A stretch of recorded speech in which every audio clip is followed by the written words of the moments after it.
Sir నాకు వెస్టేజీ మే నెలలో పరిచయం అయింది. ఎప్పుడు మార్చిలో పరిచయం అయింది నాకు, కానీ 2 months నేను పట్టించుకోలేదు. మే నెలలో నేను బిజినెస్ స్టార్ట్ చేసిన. నేను స్కూల్లో ఆఫీస్ ఇన్ఛార్జ్గా వర్క్ చేస్తా. నాకు కొంచెం లీవ్స్ ఉన్నాయి, పార్ట్ టైంగా చేసుకున్నా. ఇప్పుడు ప్రెజెంట్లీ రోజులో ఉన్నా నేను. Thank you madam.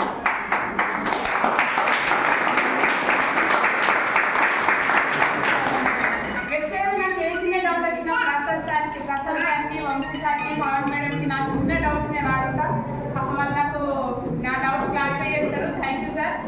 ఒకటి మళ్ళీ మా అమ్మకి కొంచెం హెల్త్ బాగాలేకుండే, ఆమె కొంచెం హెల్త్ ప్రాబ్లమ్ ఉండే, దమ్ము ఉండే. మా అమ్మకు కూడా సప్లిమెంట్స్ వాడిపించిన, నాకు కూడా బ్యాక్ పెయిన్ ఉండే.